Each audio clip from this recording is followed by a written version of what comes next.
Olá, prezados alunos. Agora nós vamos entrar nesse segundo vídeo aula nos aspectos concernentes à norma jurídica, né, a partir do Estado, que é o ente instituidor dessas regras, né, passando pelo Estado democrático de direito e adentrando no direito constitucional.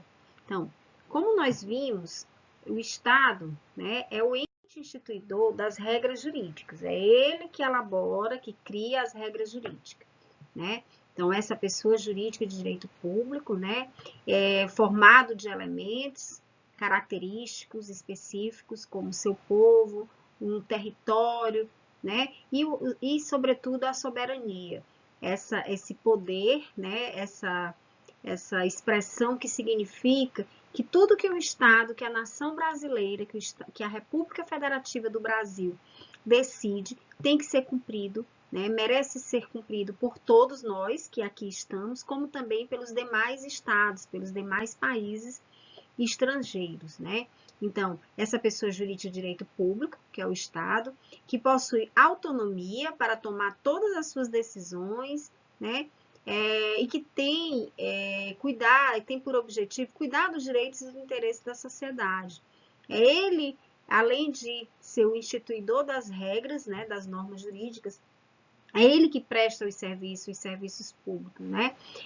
Cuidando desse interesse público, cuidando dessa sociedade que o formou. Então, o Estado de Direito, né, que também é uma expressão, né, bastante importante, que vem a representar exatamente essa estrutura jurídica que nós temos, né? A expressão é essa que se denomina uma nação em que o direito, as regras jurídicas, deve ser observado por cada um, inclusive pelo próprio Estado, né? Então, esse Estado de Direito nada mais é do que a representação de que a lei é para todos, inclusive para o ente instituidor, ou seja, inclusive para o próprio Estado. Então, o Estado ele tem o poder de criar as normas jurídicas, ele tem essa coerção, esse poder de impor a norma para todos, ao mesmo tempo, ele também tem a obrigatoriedade de cumprir, né? Exatamente porque nós vivemos no Estado de Direito. E aí, finalmente, na expressão Estado Democrático de Direito, né, onde nós incluímos a expressão democrático, né, essa expressão, esse termo que significa a participação do povo. Então, a inserção do termo democrático significa a participação popular, com inteiro respeito às liberdades civis e aos direitos fundamentais. Então, isso significa que o Estado, que a lei, que o direito é para todos, inclusive para o Estado, e que há a participação do povo, inclusive na elaboração dessas normas jurídicas, desse direito, na medida em que somos nós que escolhemos os nossos representantes, os nossos congressistas, que são eles as pessoas, os entes incumbidos de produzir as normas do nosso sistema jurídico. A partir dessa ideia do que é o direito, dessa noção do que é o direito, desse conjunto de regras, a partir da compreensão de que há um ente que institui essas normas, que cria essas regras, né, o que é o Estado, e que nós vivemos num Estado que é democrático, um Estado de direito, né, sob a perspectiva de que existe um poder, que é o poder legislativo, onde nós, sociedade, nós eleitores, escolhemos os nossos representantes, né? Então, daí a expressão democrática. E agora nós vamos estudar o que é a Constituição. Bom, é importante que a gente tenha a compreensão de que esse conjunto de normas, ele se faz organizado, ele se faz ordenado, que existe uma lei maior, que é exatamente o direito, que é exatamente o direito constitucional, né? Esse conjunto de regras que estão estabelecidas na nossa Constituição Federal, no caso atual de 1988, tá? Então, o que é Constituição? Se a gente for estudar a Constituição é exatamente esse conjunto de regras maiores, né? A Carta Magna, é a carta maior de uma nação, onde estão inseridas as principais regras. Então, o que é a Constituição? É o conjunto de características, é nela que vai estar esse conjunto de características que define o modelo dentro do qual um Estado se estabelece. né, no sentido sociológico. Então, é dentro da Constituição que vão estar especificados quais são os poderes organizacionais desse Estado. No nosso caso, nós temos o poder executivo, o poder legislativo e o poder judiciário, cada um deles com a sua função principal. Então, o poder executivo de executar as leis, de organizar a administração pública, o poder legislativo de criar as leis, de legislar, tanto no âmbito federal, que nós temos o sistema bicameral, né? Nós temos duas casas legislativas, nós temos o Senado Federal e a Câmara Federal, que formam o Congresso. Nós temos, no âmbito dos estados, as assembleias legislativas e, no âmbito dos municípios, nós temos as câmaras de vereadores. Então, no sentido jurídico da expressão Constituição, são exatamente os princípios fundamentais, né, delimitados em uma norma jurídica principal, que é a Constituição Federal de 88, que fixa, que estabelece a forma, o regime, o sistema de governo, as normas principais de uma nação, né? São normas nítidas e compatíveis com a estrutura que esse Estado deseja, que o Estado representado por um corpo social, a sociedade deseja. Então, a lei de garantia, que fixa um conjunto de princípios fundamentais. Esse é o sentido jurídico da Constituição, né? Então, lá na Constituição, nós vamos ter os direitos fundamentais, os direitos individuais e coletivos, nós vamos ter os direitos sociais, nós vamos ter os fundamentos da nossa nação, né? Quais são os principais objetivos da nação, como, por exemplo, a erradicação da pobreza, tá? Então, isso tudo nós temos como principais normas contidas dentro da nossa Constituição. Então, para Lima, a definição é o quê? De Constituição. A lei orgânica e fundamental de uma nação. É orgânica porque ela organiza a nação, ela organiza o Estado. É fundamental porque ela é a principal. Escrita ou não escrita, no nosso caso, a nossa é escrita, que esclarece o caráter e a concepção de seu governo, que estabelece os princípios básicos pelos quais sua vida interna se regula, a vida da sociedade, que organiza o governo, ordenando, distribuindo e limitando as funções dos seus diferentes departamentos e descrevendo a expressão e a maneira do exercício dos poderes soberanos. Então, tudo isso, as principais regras de um Estado vão estar contidas dentro da Constituição. E como se elabora uma Constituição? Nós já vimos que nós vivemos num Estado democrático, né? Então, há a participação do povo na elaboração das normas e também da norma constitucional. Então, a sociedade, o povo e os representantes eleitos estão inseridos nessa elaboração da norma, inclusive a norma constitucional. Mas, no caso específico do poder da Constituição, nós temos um poder chamado poder constituinte, que é o poder de elaborar uma nova Constituição. No Brasil, nós já tivemos várias Constituições, né? A atual, a Constituição de 1988, ela rompeu com o sistema jurídico anterior. Então, exatamente quando se cria uma nova Constituição, né, se rompe com o sistema jurídico anterior, de uma forma que se passa a fixar o que se entende necessário para dentro da estrutura que aquele corpo social exige. Então, esse poder constituinte, legitimamente consentido, que procede da vontade soberana do povo que o instituiu. Esse é o poder constituinte. Então, no caso da Constituição de 88, nós tivemos, no ano por volta de 1987, a instauração de uma Assembleia Nacional Constituinte, né? Que foi ela responsável por elaborar a nossa Constituição.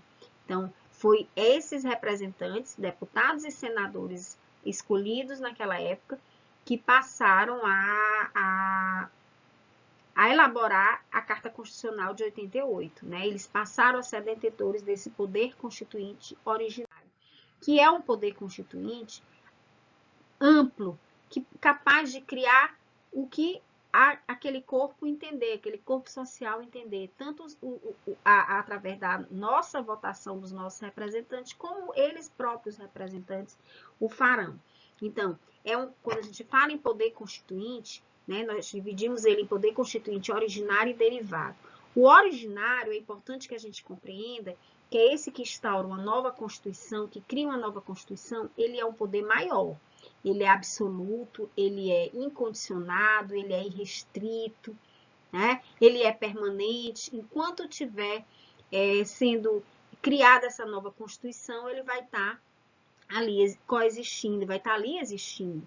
Então, e nós víamos naquela época de um momento anterior, onde a sociedade vinha sofrendo pressões, né, no regime militar, de grande opressão, né, com perseguições políticas, com impedimento de manifestação da expressão, não havia possibilidade, censura, inclusive.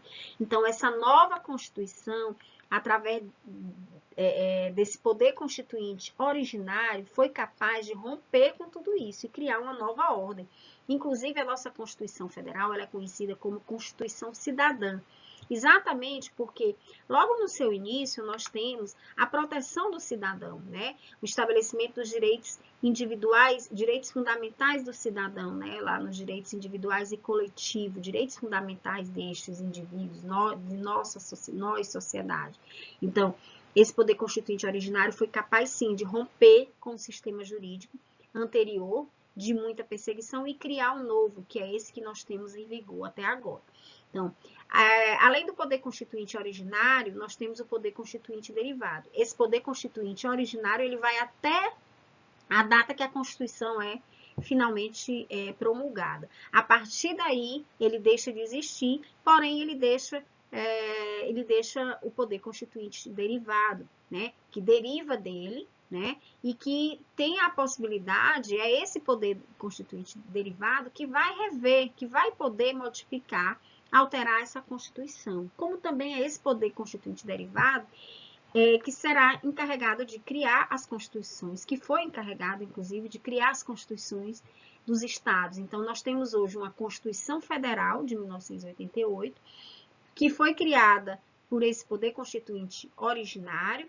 Depois disso, nós tivemos as constituições estaduais, criadas pelo poder constituinte derivado, e também as alterações que nós temos até hoje, através das emendas à Constituição Federal, o exercício desse poder constituinte derivado. Então, hoje nós temos ainda o poder constituinte derivado atuante, né, na medida em que é ele que faz as reformas na Constituição Federal.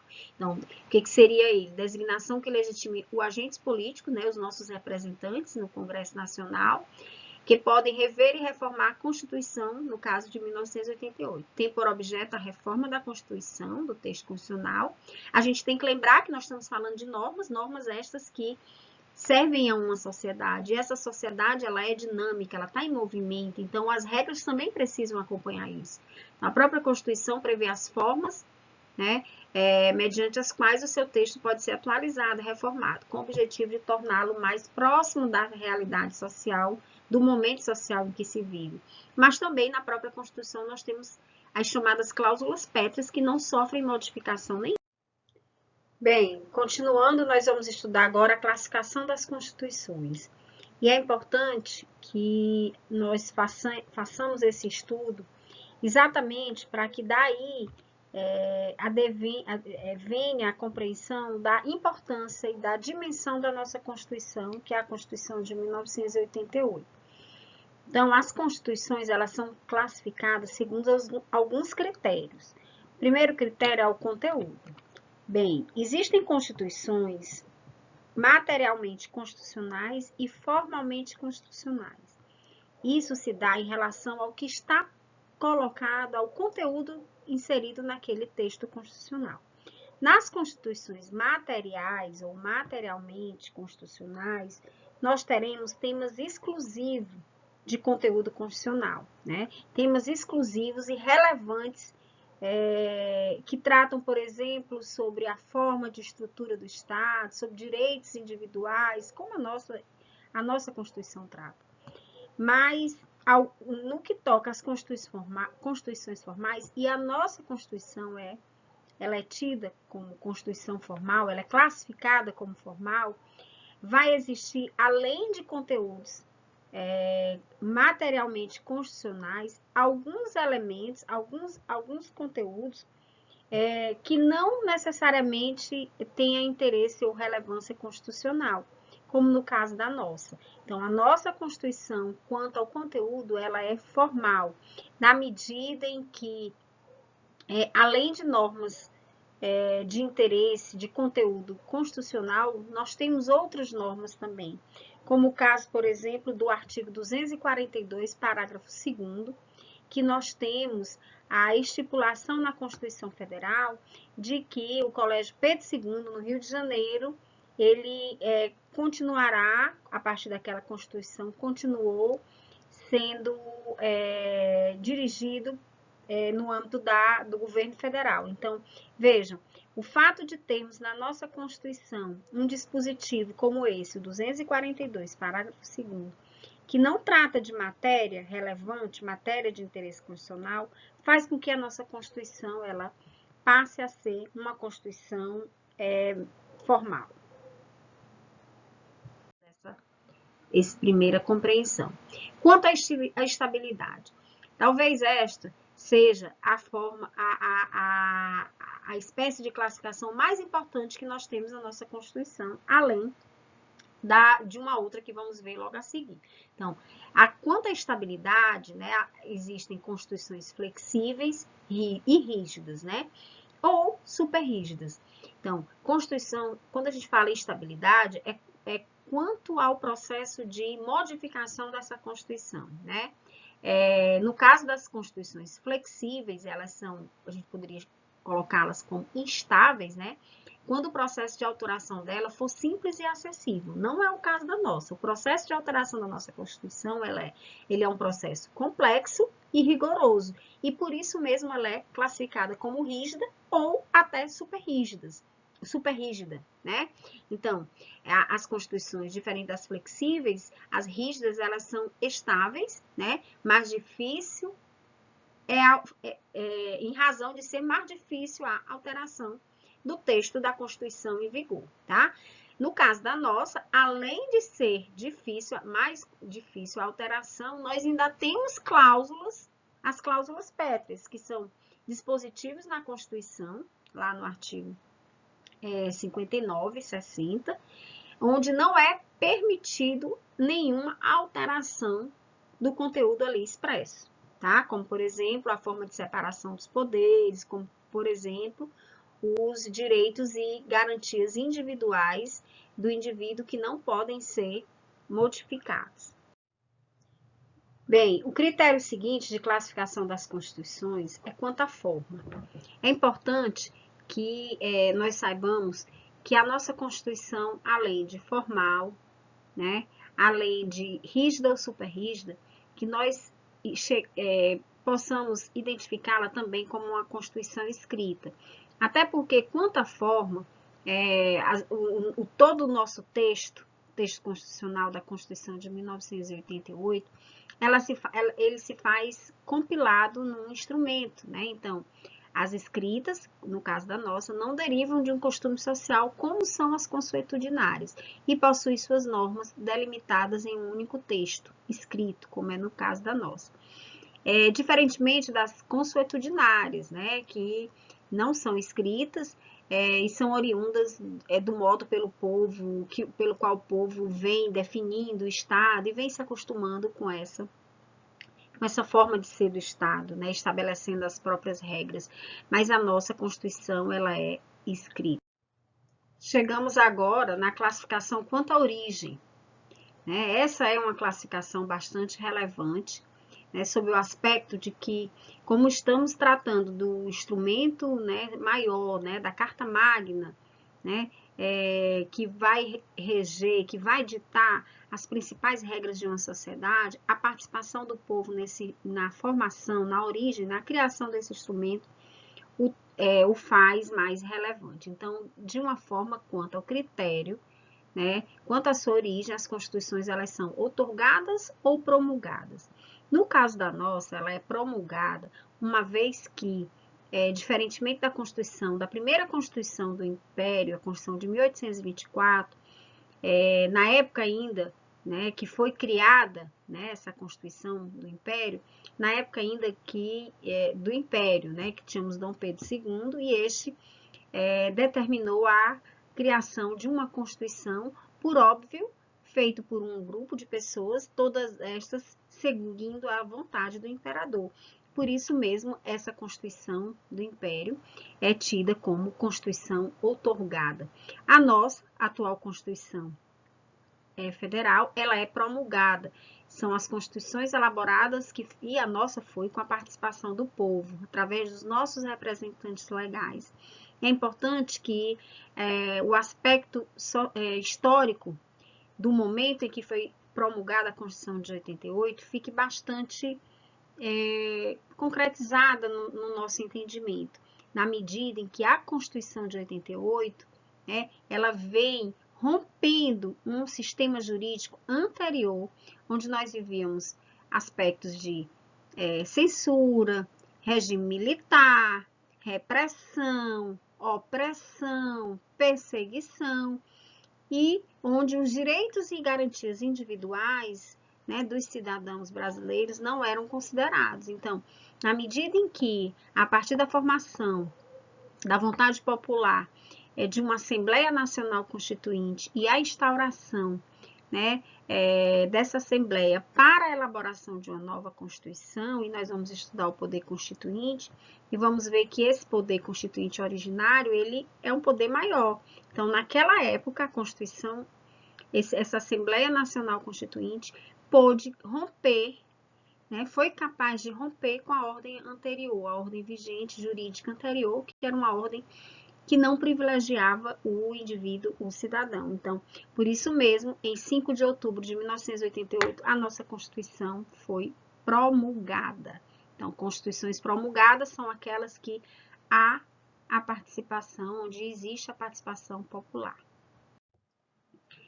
Quanto ao modo de elaboração, nós temos ainda constituições históricas e dogmáticas. A nossa é dogmática. Dogmática porque resume o seu conteúdo em um documento com as normas constitucionais ali condensadas. São escritas e têm seu conteúdo posto em um mesmo local e bem definido. É o caso da nossa Constituição. A nossa Constituição, ela é bastante estruturada, bastante organizada. Na medida, por exemplo, quando a gente coloca Constituição Cidadã, ela trata logo no seu título 2, logo no início, da proteção do indivíduo, né? Daí a ideia da Constituição Cidadã. Então, ela é bastante estruturada, bastante organizada. As constituições históricas, por sua vez, não é o caso da nossa, são formadas a partir de uma reunião de normas construídas de forma consuetudinárias. São as constituições consuetudinárias e advindas do costume. Elas não estão condensadas e escritas em um único documento. Bem, vamos falar agora da supremacia da Constituição.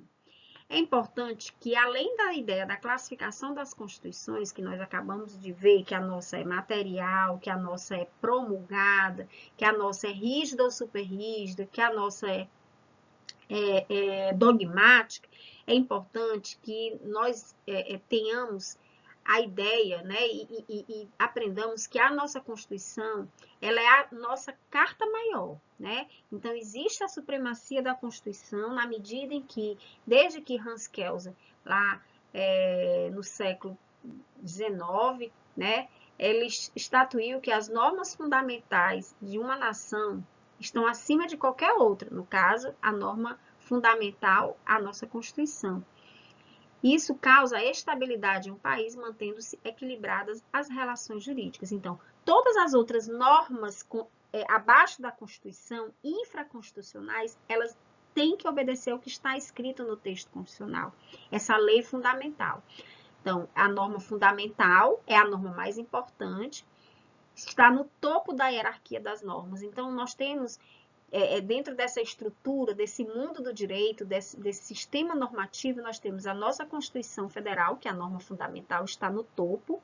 Abaixo dela, nós temos as normas infraconstitucionais, que são as emendas à Constituição, que são, até ela entrar em vigor, ela está abaixo da Constituição, que são as leis complementares, leis ordinárias. Então, as constituições dos estados. Então, todas elas estão, as leis orgânicas dos municípios, todas essas normas estão abaixo da Constituição, porque nós temos a supremacia da Constituição, cuja norma principal é a Constituição Federal.